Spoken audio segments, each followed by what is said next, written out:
엄마, 이거 빨리 먹어야 돼. 쉬려고 그래. 엄마가 얼른 먹어 치워버려.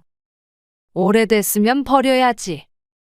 왜 안 버리고 있다가 지금 꺼내는 거야? 엄마가 너희 집 잔반 처리하는 사람이야? 아직 안 상했어. 지금 먹어버리면 되는데 뭘. 버리긴 아깝잖아. 그렇게 아까우면 네가 먹던가? 나는 라면 먹고 싶다니까 그러네. 잠깐만 기다려봐. 마침 남은 밥도 좀 있거든. 잘 됐다. 하나도 안 버려도 되겠네. 너 너무한 거 아니야? 엄마 몸이 음식물 쓰레기통인 줄 알아. 음식물 쓰레기라니? 무슨 말이야, 그게? 다 못 먹을 것 같으면 밥을 조금씩 하던가, 아니면 남으면 좀 버리던가 하지. 그거를 왜 자꾸 엄마를 줘? 애 봐주는 엄마한테 밥 좀 새로 지어서 해주는 게 그렇게 힘들어? 그런 거 아니야. 그냥 아까워서 그랬지. 아니, 왜 별것도 아닌 것 가지고 그래? 오늘 이야기 속 주인공은 63세 오인주 씨입니다. 그리고 그녀의 딸에 관한 이야기이죠. 귀하게 키운 외동딸 전수경. 그런데 자식을 아무리 귀하게 키워봤자 자식이 부모를 귀하게 여기는 일은 없는 듯 했습니다. 멀리 볼 것도 없이 챙겨주는 음식만 봐도 알게 되었습니다. 오 씨는 딸의 말처럼 자신이 별것도 아닌 것 가지고 예민하게 구는 건지 사람들을 붙잡고 묻고 싶었습니다. 오 씨는 상대에게 대접하는 밥상이 그 사람에 대한 마음이라고 생각하며 살았습니다. 그래서 딸이나 사위가 집에 오면 있는 정성 없는 정성 다 들여서 늘 잔치상처럼 준비해서 대접했습니다. 딸내가 오기 한참 전에 장봐와서 뜨뜻한 밥을 새로 해놓고 말이죠. 그러면 자식은 와서 밥술만 뜨면 됐습니다. 그런데 오 씨와 같은 이런 부모들 중에서 자식 집에서 제대로 된 밥상 한번 대접받아 본 사람이 있을지 궁금했습니다. 진수성찬까지는 아니더라도 갓 지은 밥 한술 들게는 할 수 있는 것 아닌가 싶었죠. 그런 오 씨를 딸은 예민하다며 비난했습니다. 그렇다면 딸이 오 씨에게 했던 대로 똑같이 해준다면 딸은 어떤 기분이 들지도 궁금했습니다. 딸 전수경은 대학을 졸업하고 취업한 뒤로도 쭉 오 씨 부부와 함께 살다가 결혼하기 2년 전 28살 때 겨우 독립을 했는데 그때까지도 오 씨가 늘 아침 저녁을 손수 차려서 먹였죠. 그리고 딸은 30의 나이에 결혼했습니다. 오 씨 부부의 집과는 30분 거리로 자주 볼 정도로 가깝진 않지만 왕래하기에 나쁘지 않은 거리에 살고 있었습니다. 내일 오후에 도착한다고 했지? 응. 점심은 휴게소에서 사 먹을게. 그럼 저녁 준비만 하면 되겠네. 박서방 뭐 먹고 싶은지 한번 물어봐. 박서방은 다 잘 먹어. 근데 고기보다는 생선이 더 좋대. 그래? 생선도 사와야겠다. 너는 고기 먹을 거지? 제육볶음 해줘? 엄마가 해주는 거 먹고 싶다. 맛있는 거 많이 해놓고 기다려야 돼. 알았지? 알았어. 내일 조심히 와. 딸이 결혼하고 첫 명절이 되었습니다. 연휴 첫날 오 씨는 딸과 통화를 했습니다. 아침에 차례를 지내고 올라오는데 사돈네가 부산이라 딸 부부가 오 씨네 집에 도착하면 오후 시간을 한참 넘길 것 같다고 했습니다. 그래서 함께 저녁만 먹고 쉬라고 집으로 돌려보낼 생각이었습니다. 그나마 오 씨네 집과는 거리가 멀지 않아서 딸 부부에겐 다행인 듯 했습니다. 오 씨는 딸이 결혼하고 처음으로 사위와 함께 집에서 밥을 먹는 것이라서 더욱 신경이 쓰였습니다. 그래서 전화를 끊고 마트에 가서 장을 한가득 봐왔습니다. 딸내미 온다고 또 거하게 차리네. 남편과 둘이 지낼 때는 반찬도 두세 가지로 간단하게 차리고 밥을 해놓아도 조금만 하거나 많이 해서 얼려놓고 먹었습니다. 그런데 딸 부부가 오니 맛있는 밥상 차려서 먹이고 싶었죠. 다음 날 명절 당일이 되어 딸이 도착할 때가 거의 다 돼가자 밥상이 반찬으로 하나 둘 채워졌습니다. 된장찌개도 보글보글 끓고 있었고 딸이 좋아하는 빨간 제육볶음은 상에 올려져 있었습니다. 냄새 때문에 집에서는 생선을 잘 굽지 않는데 사위가 좋아한다기에 후라이팬에 기름 둘러 튀기고 있었습니다. 밑반찬들도 냉장고에 있는 것들 말고 전부 새로 해서 내놓았습니다. 그리고 칙칙칙 압력밥솥 돌아가는 소리가 부엌에 울려 퍼지고 있었습니다. 엄마, 우리 왔어. 시간에 맞춰서 딸이 사위와 함께 집에 도착했습니다. 왔니? 네 엄마 정신없어. 밥한다고. 맛있는 냄새 나요. 그러게. 나는 엄마 집에 오면 이 소리가 너무 좋더라. 밥하는 소리. 이내 밥솥에서 증기가 빠지는 소리가 쉬익 하며 났고 이내 집안 전체에 밥 냄새가 솔솔 풍겼습니다. 잡채까지 있네. 박서방 좋아하는 거 어떻게 알고? 잡채 좋아해? 많이 먹어. 저희 집 차례상보다 더 차리신 게 많으세요. 그래? 열심히 준비한 보람이 있네. 저녁 식사 내내 사위의 입에선 칭찬의 말이 끊이지 않았습니다. 집이 머니까 집밥이 늘 그리웠는데 앞으로 배고프면 장모님 밥 얻어먹으러 와야겠어요. 그래. 자주 와. 내가 해주는 밥은 집밥 아니야? 그래도 어머니 솜씨가 너무 좋으시잖아. 저녁 식사 시간은 내내 화기애애했습니다. 맛있게 먹는 사위와 딸을 보니 오시도 무척 뿌듯했습니다. 준비하는 과정은 고생스럽고 오래 걸렸지만 새하얗고 따뜻한 밥을 먹이는 기쁨이 컸죠. 그런데 사위가 자주 오겠다고 한 소리는 빈말이 아니었습니다. 사위도 오씨가 해준 음식을 무척 좋아했고 주말에는 밥만 얻어먹으러 온 적도 있었습니다. 딸도 물론 말할 것도 없었습니다. 그리고 오씨는 딸 부부가 올 때마다 정성껏 대접하기 위해 노력했죠. 그런데 딸이 결혼하고 1년 정도 지났을 때였습니다. 딸과 통화를 하는데 이번에 시부모님이 왔다 가셨다며 이런저런 이야기를 했습니다. 너는 시부모님은 초대하면서 엄마 아빠한테는 한 번도 와보란 소리가 없어? 멀지 않은 곳에 살지만 결혼 후에 한 번도 초대한 적이 없어서 구경도 못 해봤습니다. 그런데 사돈네는 왔다 갔다고 하니 조금 섭섭했습니다. 그래?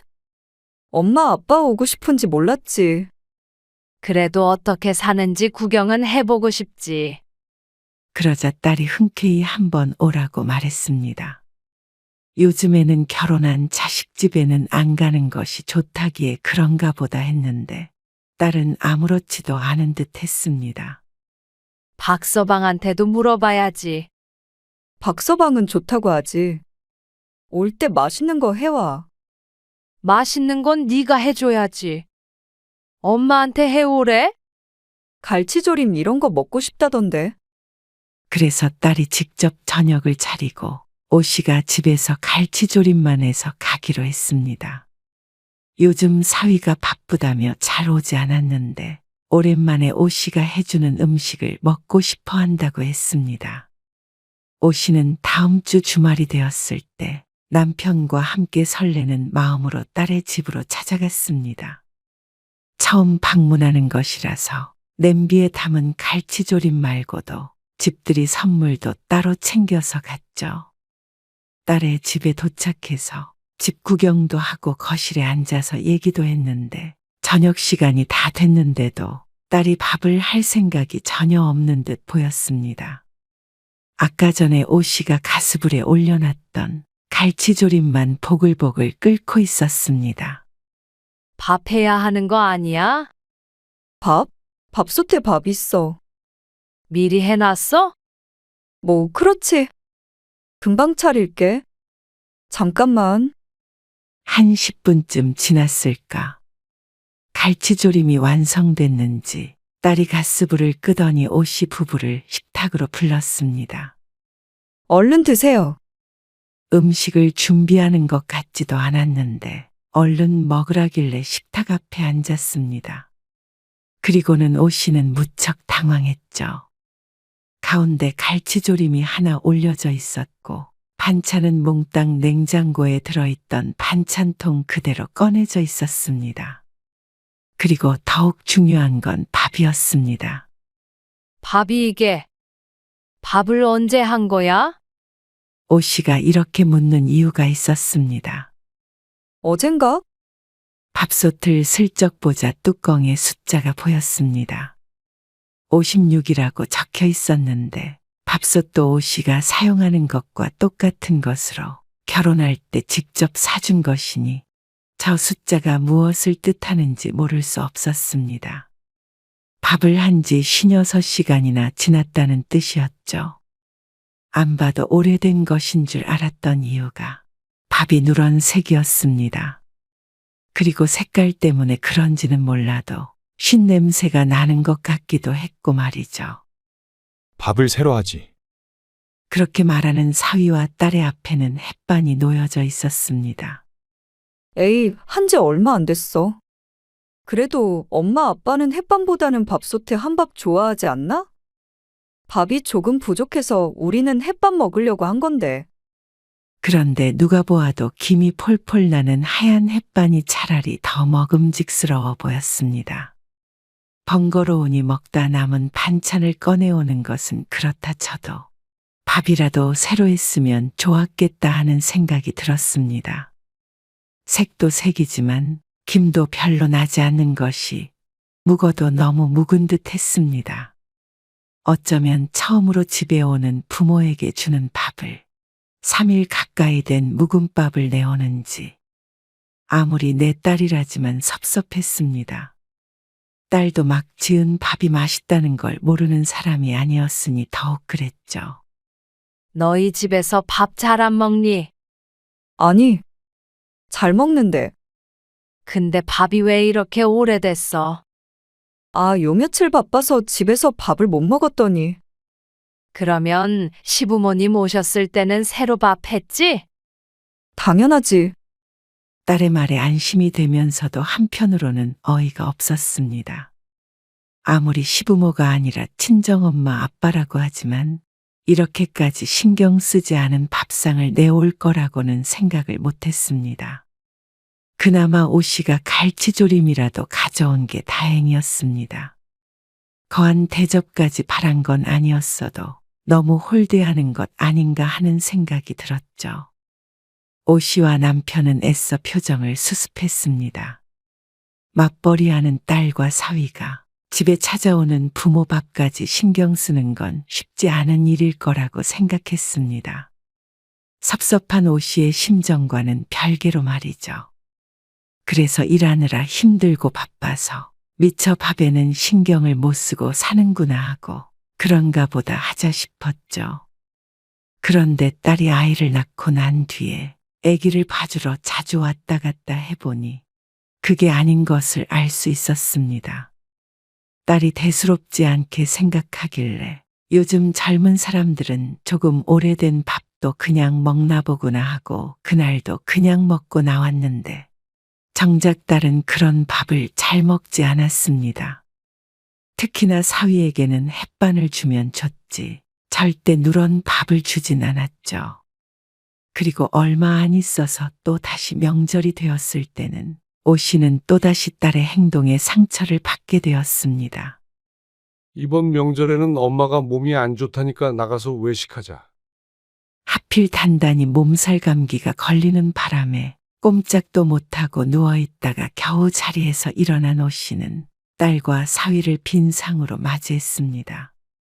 남편의 말대로 근처에서 저녁 식사를 한 끼 하기로 했죠. 저희가 어머니 좋아하시는 거 사드릴게요. 그래? 수경이 엄마는 저기 건너에 불고기집 있지? 그거 좋아해. 딸 부부와 오씨 부부는 기분 좋게 식당에 들어갔습니다. 오 씨가 평소에 자주 가는 식당이라 아주 맛있게 식사를 한던 중이었습니다. 몸살 때문에 이틀 동안이나 거의 누워 죽만 먹어서 그런지 특히나 맛나게 느껴졌습니다. 수경이 너도 많이 먹어. 애기 잘 때 먹고 있어. 어린 손주는 잠들어 있었는데 딸이 아기를 앞으로 맨 상태로 밥을 먹고 있었습니다. 안쓰러워 보여서 얼른 먹고 애 좀 안아줘야겠다 싶었는데 사위가 말했습니다. 불고기 좀 더 시킬까? 3분의 1 정도밖에 남지 않은 불고기를 가리키며 사위가 말했습니다. 오 씨도 그러자고 하려던 찰나에 딸이 고개를 저었습니다. 왜? 부족해? 뭘 그래? 이거 긁어서 자기 먹어. 그러더니 집게로 불고기를 집어 사위의 접시로 옮겨 놓는 딸. 오 씨도 남편도 식사가 끝난 상태가 아니었는데 그 모습을 어이없이 지켜보고 있었습니다. 엄마 아빠는 다 먹었지? 그러고는 오 씨 부부 근처에 있던 반찬까지 자신들 근처로 옮겨놓고 사위 앞에 있던 다 먹은 그릇은 오 씨 앞으로 바꿔놓았습니다. 냄비 안에는 양파 쪼가리만 남아있었죠. 더 시켜서 먹어. 엄마 아빠 다 안 먹었어. 그래? 다 먹은 줄 알고. 2인분 더 시킬게요. 사위가 직원을 호출해서 불고기를 좀 더 주문했습니다. 그러자 딸도 다 먹은 것 같더니 새로운 불고기를 덜어서 먹었죠. 그렇게 20분쯤 흐르고 전부 배가 불렀는지 젓가락질이 느려졌습니다. 오 씨도 그만 먹어야겠다 싶어서 젓가락을 내려놓았는데 그때 딸이 자신의 앞접시를 들더니 덜어먹었던 불고기를 오 씨의 앞접시에 부으며 말했습니다. 나 배불러서 못 먹겠다. 엄마 먹어. 이게 챙겨주는 것인지 어쩐 것인지 모르겠지만 어쩐지 유쾌한 기분은 아니었습니다. 진작에 더 먹으라고 챙겨주는 것도 아니고 한창 먹고 있을 때는 자기 남편 챙기기 바쁘더니 다 먹으니 선심 쓰듯 남은 음식을 주는 딸이 괘씸하기도 했습니다. 장모님 이것도 드세요. 딸이 그러니 사위마저 자신의 접시에 있던 불고기를 집어서 오 씨에게 주었습니다. 먹던 것을 말이죠. 오 씨는 그래도 아무렇지 않다고 생각하는 듯 했습니다. 아니야. 이제 배불러. 겉봐. 많다고 그랬잖아. 괜히 또 시켰네. 끝까지 얄밉게 대꾸하는 딸. 같이 살 때야 그런 줄 몰랐는데 시집가니 부모보다도 자기 남편이 더 먼저인 듯 했습니다. 그래도 어쩌겠나 싶었습니다. 앞으로 같이 살 사람은 오 씨가 아닌 사위였는데 말이죠. 그런데 얼마 뒤에 딸이 오 씨에게 한 행동은 이해하려고 해도 도저히 할 수 없었습니다. 엄마 오늘 좀 와줄 수 있어? 왜? 잠 못 잤어? 그것도 그렇고 너무 힘들다. 청소도 해야 되는데. 알았어. 그럼 이따가 점심 먹고 갈게. 점심 먹고? 좀만 더 빨리 와줘. 그럼 10시 반쯤에 갈게. 출산하고 반년은 일을 쉬기로 했다는 딸은 집에서 아이를 돌보며 종종 오 씨를 호출했습니다. 밤잠이 없는 아이 때문에 몸이 축난다며 오 씨에게 도와달라고 해서 어쩔 수 없이 왔죠. 일도 안 하고 집에서 애만 보면서 왜 자꾸 당신을 불러? 애만 봐도 그게 얼마나 힘든데. 뭐가 예쁘다고? 남편이 궁시렁거렸습니다. 딸의 홀대를 몇 번 겪더니 오 씨의 남편은 사위가 불러도 잘 가지 않았습니다. 밥 가지고 서럽게 하는 게 제일 치사한 거라며 말이죠. 다녀올게. 그래도 내 딸이니 힘들다고 하는데 외면할 수가 없는 오 씨는 버스를 타고 딸네 집으로 향했습니다. 엄마 왔어. 아이를 안고 있는 딸이 오 씨를 보고 밝은 표정을 지었습니다. 밥 디딜 틈이 없네. 집 좀 대충 치울 테니까 잠깐만 기다려봐. 어질러져 있는 집을 눈에 보이는 곳만이라도 대충 오씨가 치웠습니다. 수경아, 이제 들어가서 좀 자. 그러자 피곤했는지 딸이 얼른 들어가서 잠을 청했습니다. 오씨는 아기를 포대기로 업고는 마저 청소기를 돌렸습니다. 그러자 등 뒤에서 손주가 잠이 들었죠. 거실에 깔려있던 이불 위에 아이를 슬그머니 내려놓은 오씨는 모두 잠든 고요한 집에서 조심스럽게 움직였습니다. 빨래를 정리하고 걸레를 가지고 와서 이곳저곳 닦기도 했죠. TV 뒤를 훑자 하얀 걸레가 시커멓게 변했습니다. 애랑 하루 종일 씨름하다 보면 구석구석 닦을 시간이 없을 것이었습니다. 그렇게 1시간 반쯤 부지런히 움직이자 다시 손주가 일어났고 오씨는 딸이 깰 때까지 손주 분유도 먹이고 놀아주었죠. 보통은 점심을 먹고 와서 사위가 퇴근하기 전에 돌아가는데 가끔씩 이렇게 오전에 올 때면 딸의 집에서 점심을 먹을 때가 가끔씩 있었습니다. 밥 안 먹었으면 냉장고에서 꺼내서 차려 먹어. 엄마, 넌 먹었어? 난 라면 먹을 거야. 아, 맞다. 아침에 먹었던 찌개도 냉장고에 있어. 난 애기 우유 좀 먹일게. 애 보느라 힘든 딸에게 밥상을 차려주는 걸 바라지 않았지만 딸의 말처럼 냉장고를 열어서 차려 먹기도 이제는 좀 겁이 났습니다. 왜 안 먹어? 오씨가 오후 2시가 넘도록 밥을 챙겨 먹지 않자 딸이 냉장고를 열더니 반찬통들을 꺼냈습니다. 꺼내지 마. 나도 그냥 라면이나 먹을래. 그러자 딸이 펄쩍 뛰었습니다. 안 돼, 엄마. 이거 빨리 먹어야 돼. 쉬려고 그래. 딸은 새로 한 반찬은 꺼내지 않고 냉장고 안쪽 깊숙이 들어있던 반찬통들만 골라서 꺼냈습니다. 그리고 나서 반찬통 뚜껑을 여는데 오씨가 지난번에 올 때 해왔던 반찬도 보였고 어디서 사왔는지 모를 반찬도 플라스틱 일회용 용기에 들어있는 채였습니다. 엄마가 얼른 먹어 치워버려. 표현을 해도 참 멋대가리 없이 말하는 딸. 아니, 오래됐으면 버려야지. 왜 안 버리고 있다가 지금 꺼내는 거야? 엄마가 너희 집 잔반 처리하는 사람이야? 그전에도 몇 번 있었던 일인데 딸이 자꾸 그러니 오씨도 기분이 상했습니다. 에이, 아직 안 상했어. 지금 먹어버리면 되는데 뭘. 버리긴 아깝잖아. 그렇게 아까우면 네가 먹던가? 나는 라면 먹고 싶다니까 그러네. 어이가 없었습니다. 늘 보면 반찬들이 이 정도씩 남아있는데 냉장고에 새로운 반찬도 있는 것을 보면 저들은 먹지 않는 것 같았으니 말이죠. 오씨가 시금치가 들어있는 작은 반찬통을 들어서 냄새를 맡아보자 어쩐지 시큼한 냄새가 고개를 갸웃하게 했습니다. 덜지 않고 바로 집어먹었는지 안쪽엔 밥풀도 붙어 있었죠. 잠깐만 기다려봐. 남은 밥도 좀 있거든. 딸은 또 밥솥에 해놓은 밥을 싹싹 긁어 양푼에 옮겨 담았습니다. 잘 됐다. 하나도 안 버려도 되겠네. 그러더니 밥을 덜은 그릇을 들고 식탁으로 돌아와서는 열어뒀던 반찬통들을 들어 밥 위에 전부 쏟았습니다. 젓가락으로 조금씩 덜어서 넣는 것도 아니고 얼마 남지 않은 반찬들을 전부 뒤집어 탁탁 털어댔습니다. 이렇게 비벼서 먹어.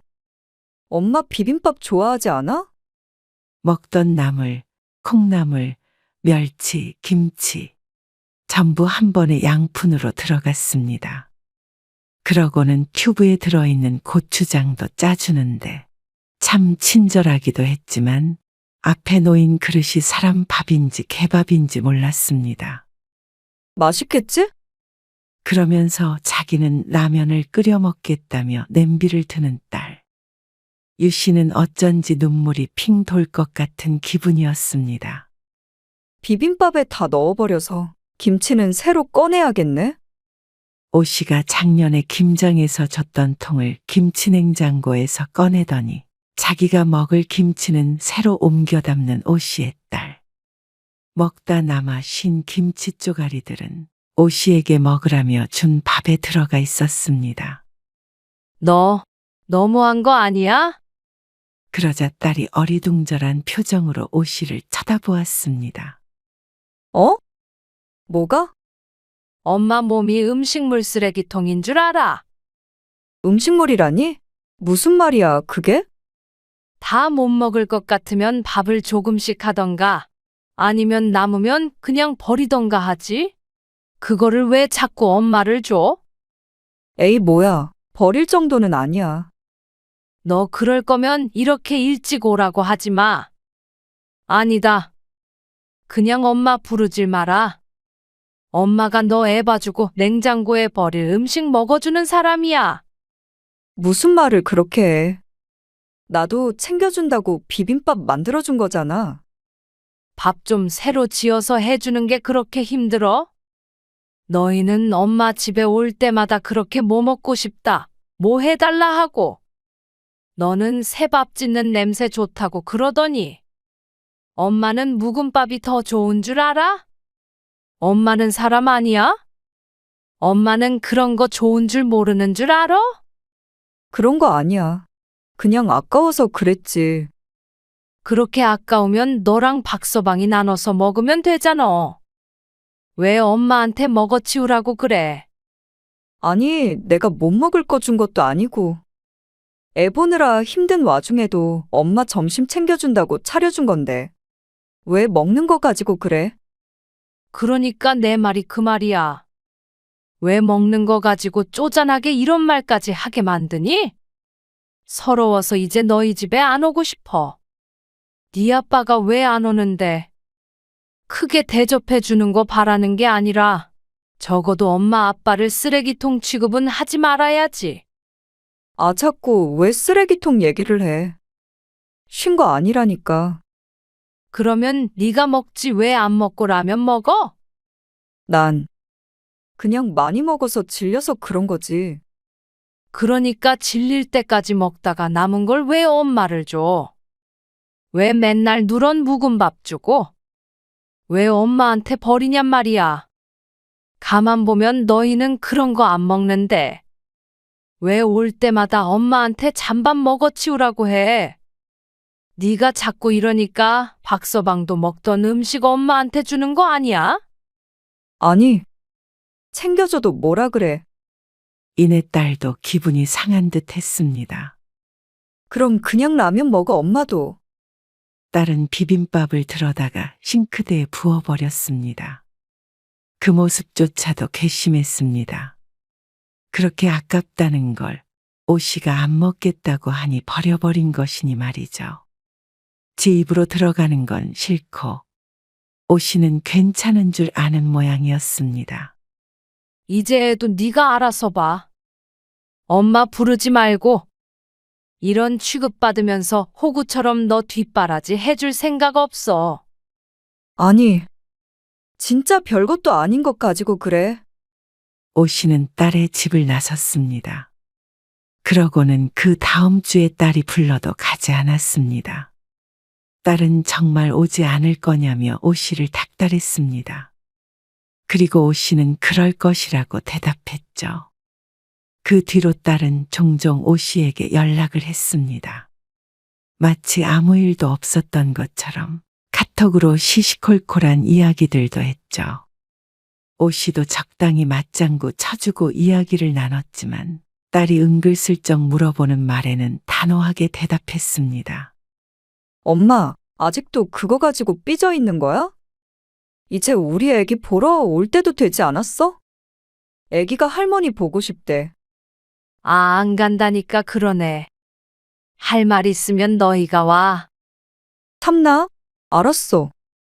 곧 명절이니까 우리가 갈게. 그렇게 연락을 하고서 열흘쯤 지났을 때 명절이 되었습니다. 여느 때와 마찬가지로 부산에 들렸다 온 딸과 사위는 명절 당일 저녁에 오 씨네 집에 도착했죠. 뭐야, 엄마. 아무것도 안 차려놨어. 또 어디 아파? 횡한 식탁을 보더니 딸이 당황스럽게 물었습니다. 뭐야, 우리 점심도 안 먹었어. 휴게소 안 들렸어? 그냥 빨리 와서 먹으려고 그랬지. 이제 차릴 거야? 와서는 밥부터 차리라는 딸. 배고프니? 네. 장모님. 엄청 배고프네요. 근데 이제는 명절에 밥 안 하려고. 뭐? 아니, 그래도 어떻게 딸이랑 사위가 왔는데. 명절에 밥 한 끼도 안 줘? 밥도 이제 각자 먹어. 얼굴 봤으니까 좀만 앉아 있다가 밥 먹을 때 되면 가. 배고프면 지금 가던지. 그게 무슨 말이야. 방금 왔는데 바로 가라고. 밥 차려줘. 딸의 말에 오 씨가 한숨을 쉬더니 일어났습니다. 그리고 냉동실 문을 열어서 락앤락통에 들어있는 냉동밥을 꺼냈습니다. 정 배고프면 이거라도 해동시켜서 먹어. 뭐? 이것만? 냉장고에 먹던 반찬들 있으니까 꺼내서 먹던지. 아니면 비빔밥을 비벼 먹던지 해. 고추장도 냉장고에 있어. 뭐? 그게 뭐야? 마침 잘 됐네. 얼마 안 남아서 얼른 안 먹으면 쉬어버릴 텐데. 사위는 무척 당황한 표정을 지었습니다. 오 씨가 이랬던 적이 한 번도 없었으니 말이죠. 반찬 하나도 먹던 걸 꺼내본 적이 없었습니다. 그리고 딸도 얼굴이 울그락불그락했습니다. 진짜 명절에 꼭 이래야 해?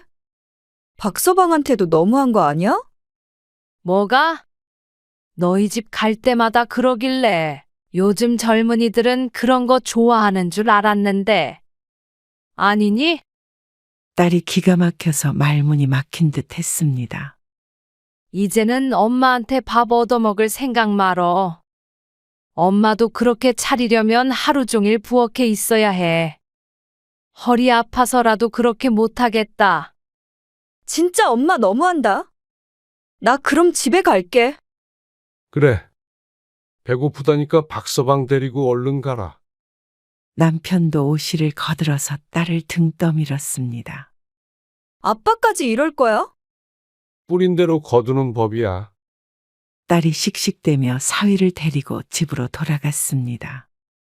모처럼 명절인데 기분이 좋지 않았습니다. 여태 자신이 부모에게 그렇게 해놓고는 한 번 그런 일을 당했다고 분해하는 딸의 모습을 보니 씁쓸한 기분도 들었습니다. 딸이 가고 나자 남편이 명절인데 맛있는 거나 먹자고 말했습니다. 딸이 해주길 바랄 게 아니라 각자 먹고 싶은 거 해먹으면 그만이었죠. 시간이 지나서 딸에게 전화가 왔습니다. 엄마, 겪어보니까 기분이 그러네. 그럴 생각은 아니었는데 미안. 그때는 화가 난 듯 하더니 시간이 지나 마음이 차분해지니 오 씨에게 했던 행동들을 떠올린 듯 했습니다. 됐어. 지난 일인데. 앞으로 안 그럴게. 그래. 이제 집에 올 거지? 아, 안 간다니까 그러네. 네가 미안한 건 미안한 거고. 엄마도 아빠도 이제 안 가. 너는 더 편하고 좋지 뭘 그래. 애기 때문에 그러는 거면 그거는 네 힘으로 알아서 해봐. 엄마도 너 혼자 키웠어. 그러자 딸이 한숨을 쉬었습니다. 오 씨가 워낙 단호해서 뭐라 설득도 하지 못하고 전화를 끊었죠. 딸에게 작은 복수라도 해서 그나마 통쾌하긴 했습니다. 앞으로 연을 끊고 살 생각은 없지만 다만 이제 반찬 해다 바치고 애 봐주며 딸 뒤치다꺼리 하는 것은 그만할 생각이었습니다. 딸에게 퍼주고 또 서운해하고 참 부질없는 것임을 깨달았습니다. 서로 바라는 게 없는 관계가 건강관 관계임을 이제야 알게 되었죠. 딸도 처음엔 서운할지 모르겠지만 언젠가는 그게 옳은 것이었음을 차차 알게 될 것이었습니다. 그래서 오 씨도 딸에게 서운한 마음을 털어버렸습니다.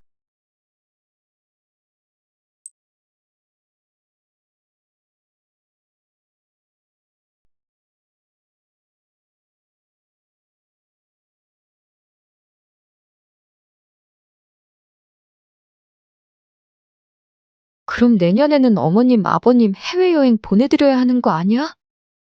그럼 우리 엄마 용돈을 줄여야겠네. 장모님 용돈을? 그럴 필요가 있어? 우리 부모님은 해외여행 말고 강릉이나 제주도 같은 데 보내드리면 되지. 그래도 칠순이시잖아. 그리고 내후년에는 우리 아빠 칠순인데. 장인어른은 상황이 다르지. 아, 우리 엄마는 왜 갑자기 그러시는지 모르겠네. 돈도 있으시면서 사람 괴롭히는 것도 아니고. 그러게. 그리고 자꾸 병원비 얘기도 꺼내시고 좀 부담스러워. 오늘은 지호 용돈도 안 주시던데. 에이, 갑자기 아들 효도를 받고 싶으셔서 그러나. 미안해, 여보. 멀리 이사를 가든지 해야지. 오늘 이야기 속 주인공은 69세 이선자 씨입니다. 그리고 그녀의 아들 며느리에 관한 이야기입니다.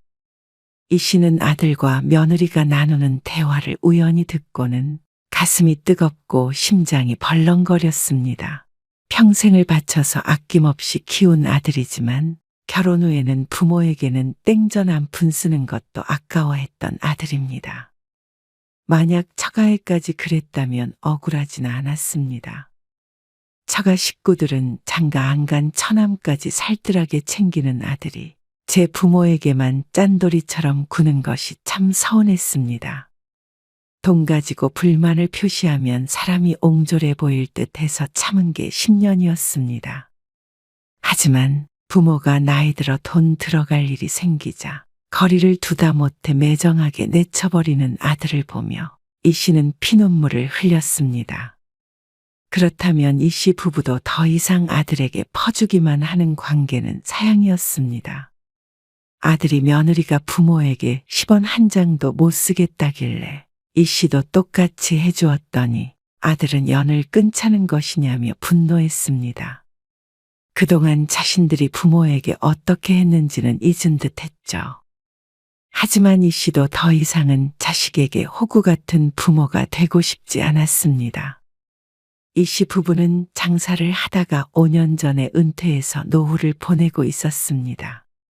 주연이랑 결혼하려고요. 10년 전 아들이 결혼하겠다는 여자친구는 아들보다 4살 어렸고 3년간 교제해왔다고 했습니다. 그런데 주연이 부모님께서 결혼 자금은 도와주기가 좀 힘드신 모양이에요. 그 당시엔 이 씨 부부도 고민이었습니다. 데리고 온 예비 며느리는 어여뻤지만 집안 사정이 좋지 못했고 본인도 취직을 못해서 아르바이트를 하고 있던 상황이었습니다. 주연이 나이가 좀 어리다 보니까 부모님께서 반대하셨는데. 허락을 못 받은 거야? 아니요. 허락은 하셨어요. 근데 걱정은 좀 돼요. 아무래도 경제적인 부분도 있으니까. 그 당시 며느리의 나이가 26이었습니다. 결혼하기에는 다소 이른 나이였습니다.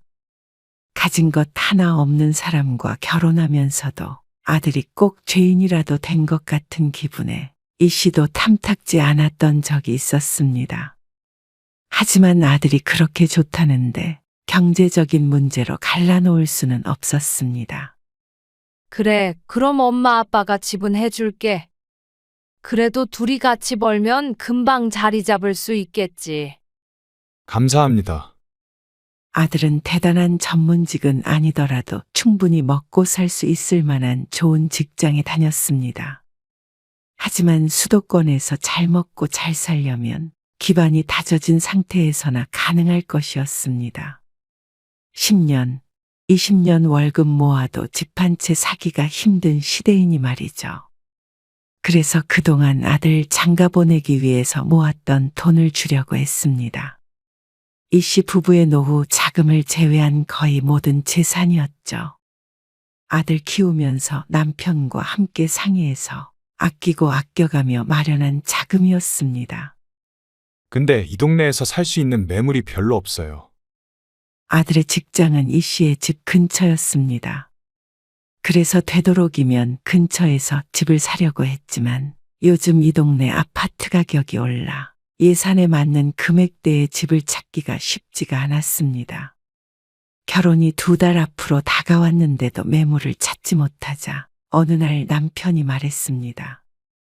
우리가 조금 작은 데로 이사를 가고 이 집을 종민이 주자고. 우리 집을? 그래. 우리는 동네 상관없이 갈 수도 있고 넓은 집은 필요도 없잖아. 듣고 보니 남편의 생각도 나쁘지 않은 것 같았습니다. 그리고 아들에게 의사를 물었을 때 아들은 더 좋아했습니다.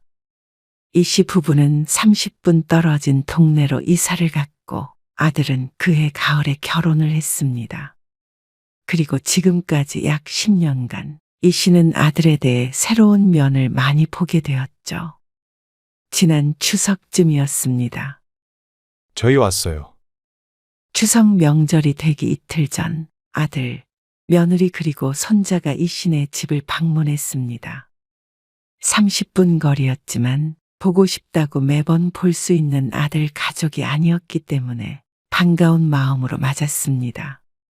그리고 여느 때처럼 한상 가득 음식들을 차려놓았죠. 추석 이틀 전에 아들 가족이 온 것은 이유가 있었습니다. 그래서 모레 출발하는 거야? 네. 새벽 일찍 나가요. 그래, 재미있게 다녀와. 우리 지호도 좋겠네. 해외여행 가서. 짱 좋아요. 추석에는 처가 식구들과 태국 여행을 가기로 했기 때문에 조금 일찍 이 씨네 집에 방문한 것이었습니다. 근데 사돈 총각도 간다고? 당연히 처남도 데리고 가야죠. 며느리 남동생이 29이었는데 아직 장가를 안 갔습니다. 그래서 꼭 이렇게 처가 식구들과 어디를 갈 때면 챙겨서 가는데 해외여행도 마찬가지였습니다. 하지만 이 씨가 서운한 것은 이것이었습니다. 우리도 좀 데리고 가. 아들은 처가 식구들과 1, 2년에 한 번씩은 여행을 가는 듯 했습니다. 해외여행은 이번이 처음이었지만 국내라도 꼭 안 사돈, 바깥 사돈, 사돈 총각까지 모두 데리고 갔죠. 그런데 이 씨와 남편은 예외였습니다. 엄마 아빠는 두 분이서 다니시면 되죠.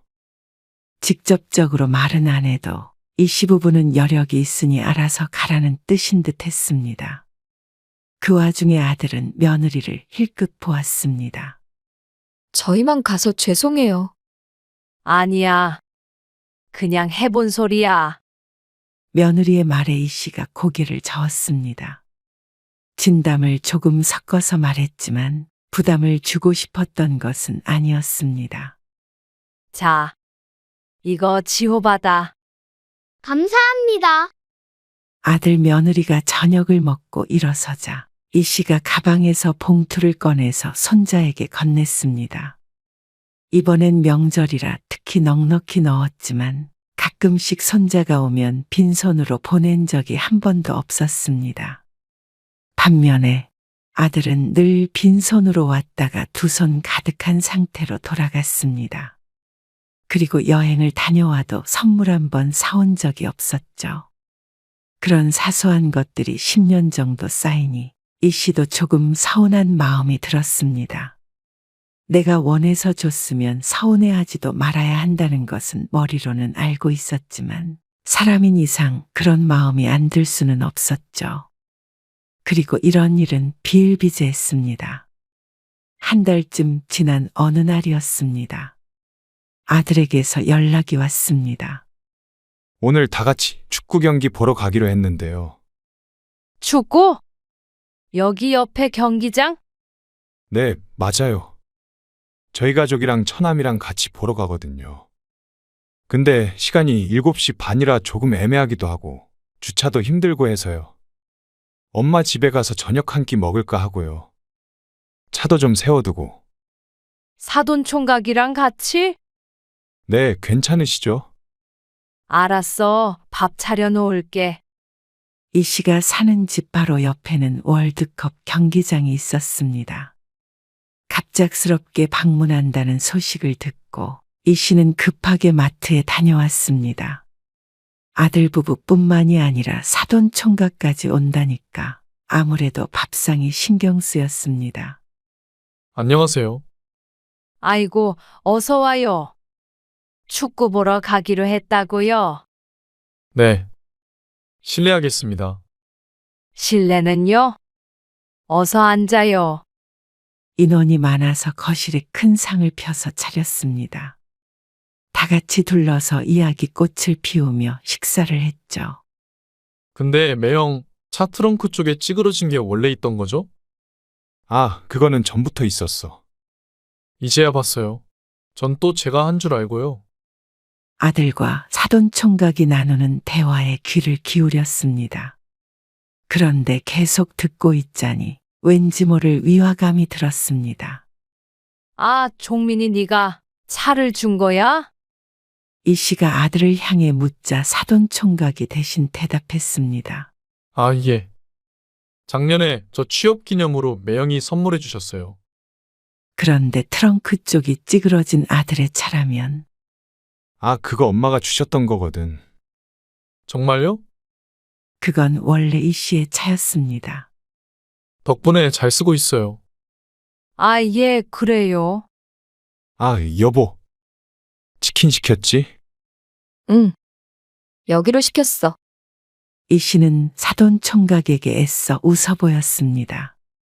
아들도 더는 말을 보태지 않고 화제를 바꿨습니다. 그 이유가 짐작이 갔습니다. 1년 전에 아들이 사정사정 하길래 준 것이었습니다.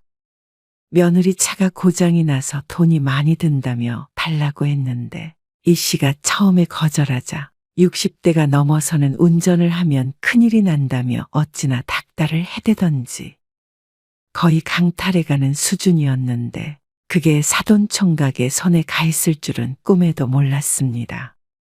종종 잘 타고 있냐고 물으면 그렇다는 대답만 들었었는데 사돈총각 얘기를 들어보면 이 씨가 준 뒤로 바로 사돈총각에게 넘어간 듯 했습니다.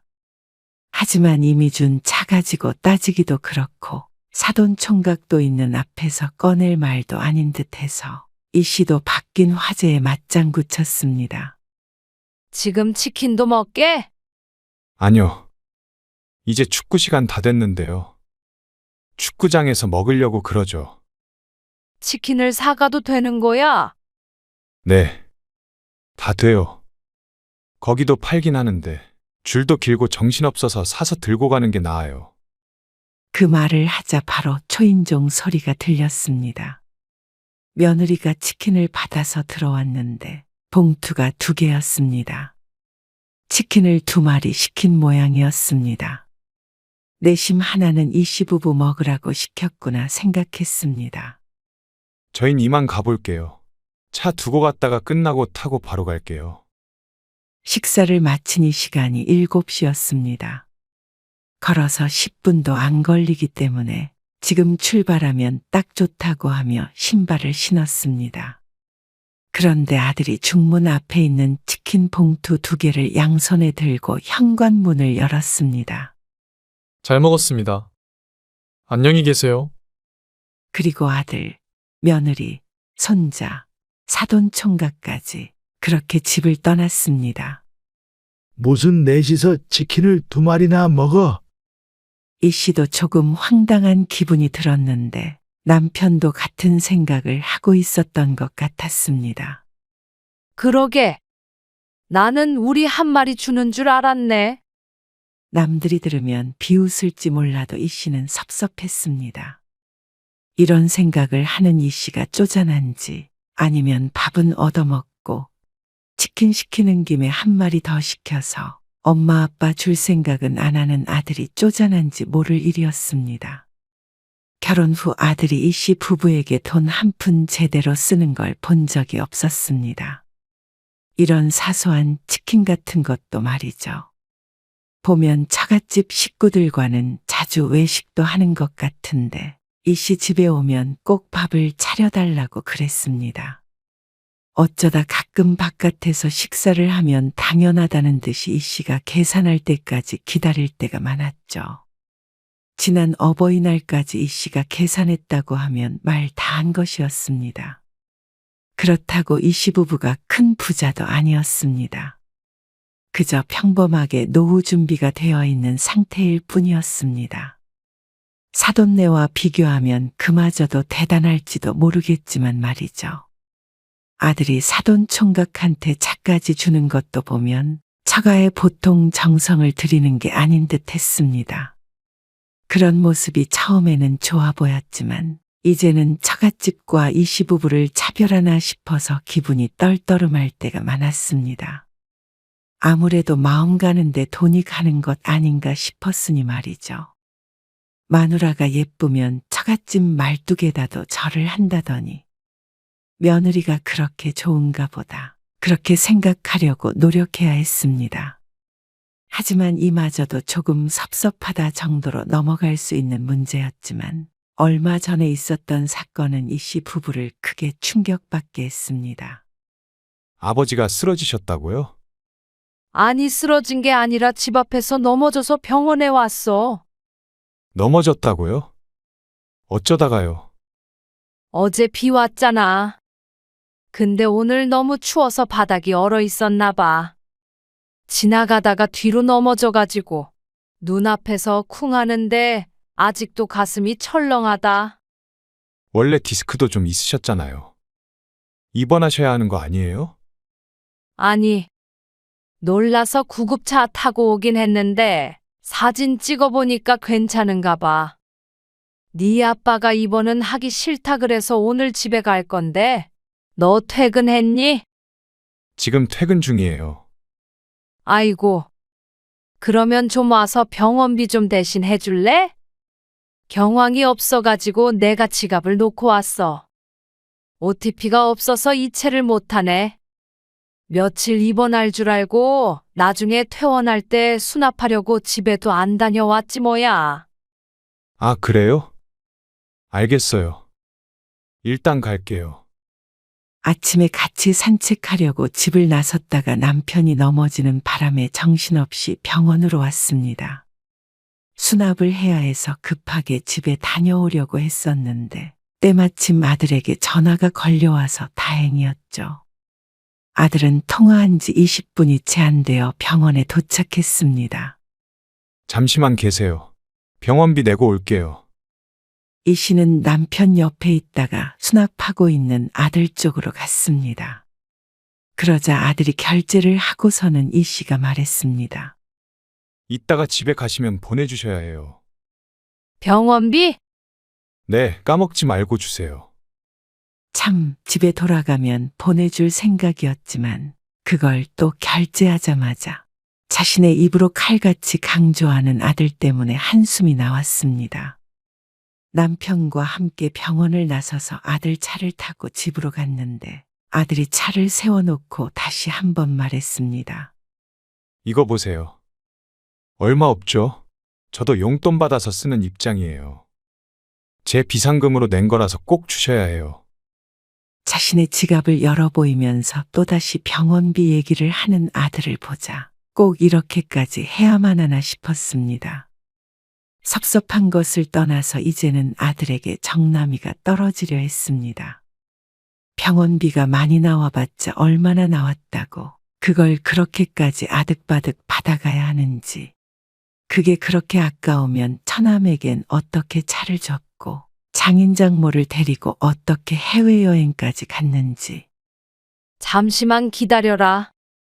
이 씨는 남편을 집에 데려다 놓고 지갑을 열어 5만 원짜리 몇 장을 꺼내서 내려갔습니다. 아들이 차를 세우고 기다리고 있었는데 그 창문을 툭툭 치자 차창이 내려갔습니다. 자, 병원비. 됐지? 이 씨는 아들이 제대로 지폐를 건네받기도 전에 뒤를 돌았습니다. 병원까지 와준 것은 고마웠지만 이제는 아들의 얼굴을 보는 것이 달갑지 않았습니다. 다시 집으로 올라오자 남편이 소파에 앉아 말했습니다. 이제 우리도 저놈한테 퍼주지 마. 남편도 수납할 때의 상황은 모르고 있었는데 차에서 병원비 타령을 하는 것을 보고는 내심 서운했던 것 같았습니다. 돈이 문제가 아니었고 금액도 문제가 아니었습니다. 이 씨 부부에 대한 아들의 마음을 확인한 듯한 기분이 들었습니다. 과연 사돈의 병원비였다면 돌려받았을까? 어쩐지 절대 아닐 듯 했습니다. 퍼주는 사람 따로 받는 사람이 따로 있었죠. 그게 물론 사돈 잘못은 아닐 것이었습니다. 그저 아들이 부모에게 쓰는 돈을 아까워하는 것일 뿐이었습니다. 그게 치킨이나 밥값이 아닌 병원비라 그런지는 몰라도 그날따라 더 싱숭생숭해서 쉽게 잠 못 이루지 못했습니다. 이 씨는 남편의 말대로 이제는 아들에게 퍼주는 것을 그만둬야겠다는 생각이 들었습니다. 아무것도 퍼주지 않으면 서운해질 일도 없을 테니 말이죠. 그런데 이 씨의 칠순을 한 달 정도 남긴 어느 날이었습니다. 엄마, 드릴 말씀도 있고 해서요. 오늘 좀 갈게요. 저녁도 먹고요. 혼자서? 아니요, 지호 엄마랑 지호랑 같이 가죠. 닭도리탕 같은 게 먹고 싶은데. 그럼 닭도리탕 하는 식당으로 가. 식당이요? 그래. 재료도 없고 사 먹고 말어. 아들네 가족 온다고 또 급하게 장봐와서 진수성찬 차리는 일도 그만두기로 했습니다. 그러자 아들은 조금 당황한 듯 했습니다. 이 씨가 먼저 바깥에서 먹자고 한 적도 없었고 이렇게 반갑지 않은 기색을 보인 적도 없으니 말이죠. 그날 바로 병원비를 주었던 것도 돈을 받아 기분 좋을 뿐 이 씨의 기분이 어떤지는 관심이 전혀 없었던 것 같았습니다. 이 씨는 남편과 함께 식당에서 아들네 가족을 만났습니다. 엄마 칠순 때문에요. 그래도 칠순인 줄은 아는 게 다행이다 싶었습니다. 잔치 같은 거는 좀 번거롭잖아요. 요즘에는 다들 안 하는 추세고요. 그래서 이렇게 같이 모여서 좋은 데서 식사 함께 하는 게 어떨까 해서요. 다른 때 같았으면 알았다고 하고 말았을 텐데 이 씨는 다른 대답을 들려줬습니다. 엄마 아빠도 여행 가고 싶은데 해외로? 네 아빠 칠순 때도 밥만 먹었잖아. 해외여행이요? 그래. 네 말대로 요즘엔 다들 잔치 안 하고 여행 간다더라. 효도 여행. 이 씨는 효도여행이라는 말을 무척 강조해서 말했습니다. 사실 처음엔 가벼운 마음으로 운을 띄웠던 건데 아들의 반응에 기분이 팍 상했습니다. 그럼 저희가 좀 부담이 되죠. 추석에도 해외여행 다녀왔는데.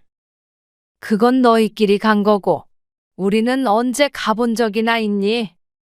그건 다음에요. 근데 갑자기 웬 해외여행이에요. 여행 별로 안 좋아하시면서. 여행 안 좋아하는 사람이 어디 있어? 돈 아까워서 못 간 거지. 그러자 골치 아픈 듯이 인상을 쓰는 아들. 식사 자리가 어색해졌습니다. 저 화장실 좀 다녀올게요. 며느리가 자리에서 일어났고 몇 분쯤 흐르자 아들도 일어났습니다. 저도 화장실 좀 다녀올게요. 거의 다 먹은 상황에서 화장실에 가서 오지 않는 아들 며느리. 이 씨는 계산하지 않고 앉아서 기다렸습니다. 그런데 자리를 뜬 지 10분이 다 돼가는데 둘 다 깜깜무소식이었습니다. 화장실에서 뭐 하는 거야? 얼른 가자. 남편도 식사 자리가 유쾌하지 않았는지 어서 돌아가고 싶은 눈치였습니다.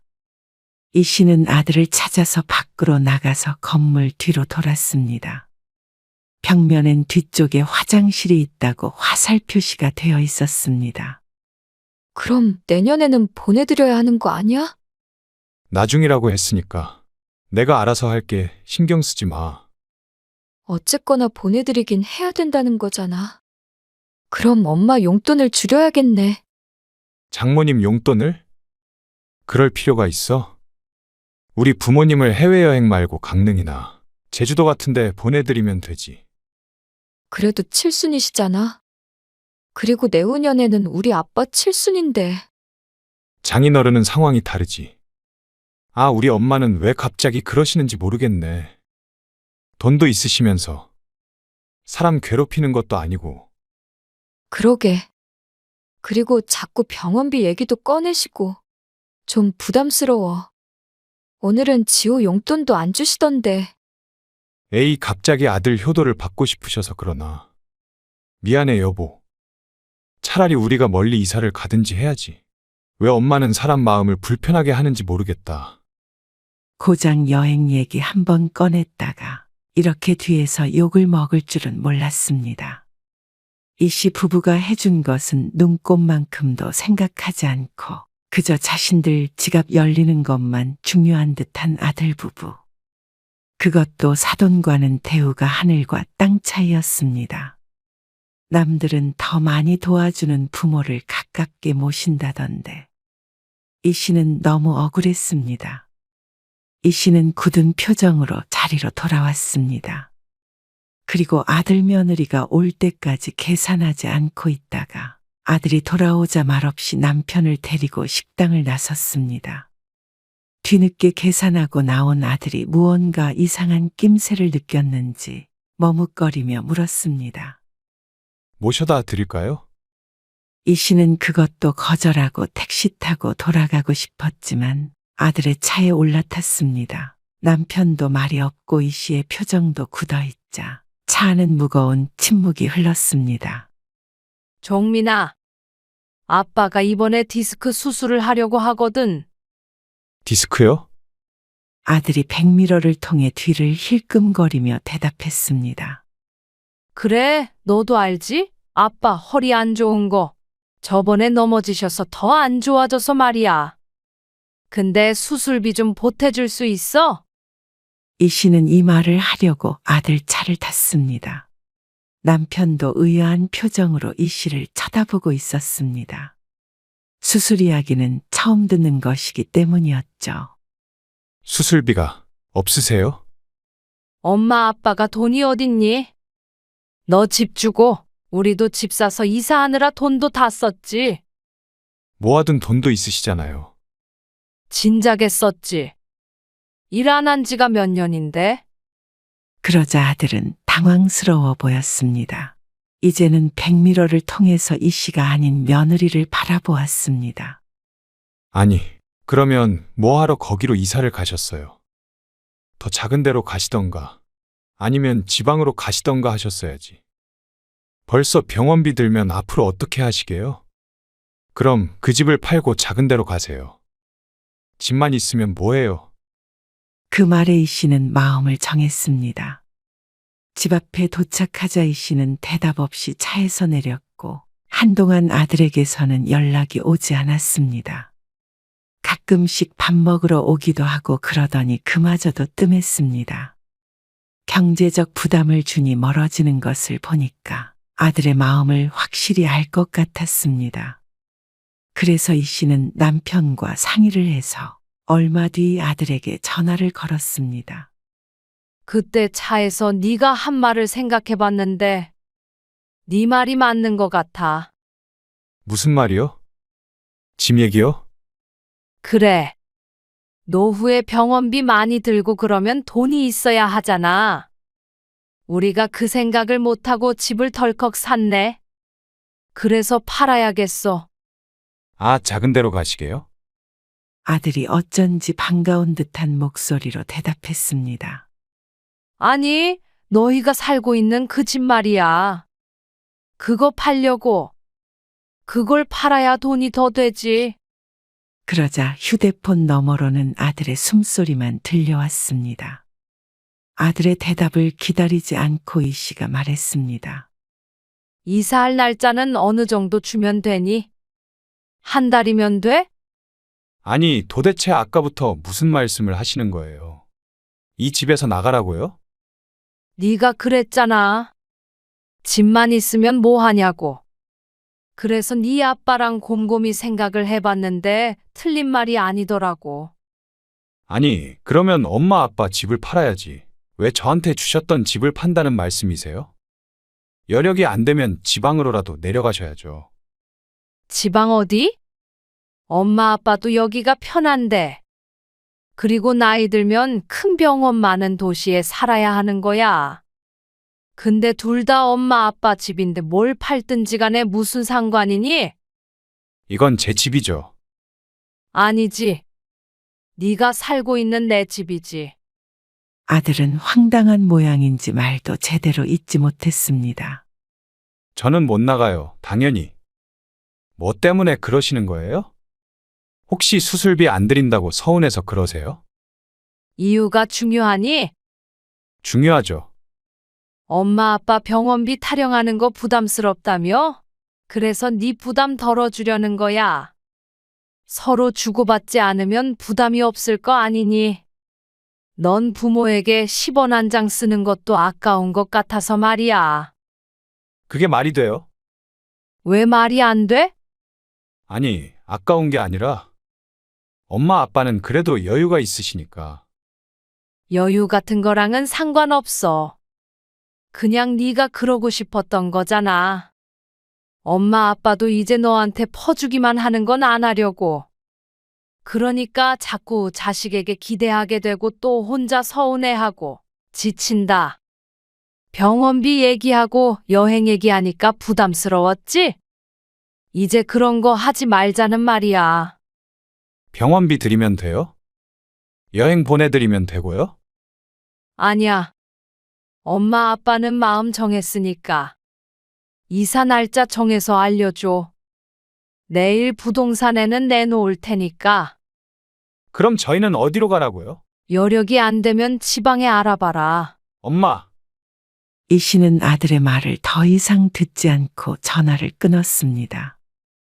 도움이 필요할 때마다 손 벌리고 부모 생각은 하나도 하지 않는 아들에게 더 이상 호구처럼 퍼주기만 하고 싶지 않았습니다.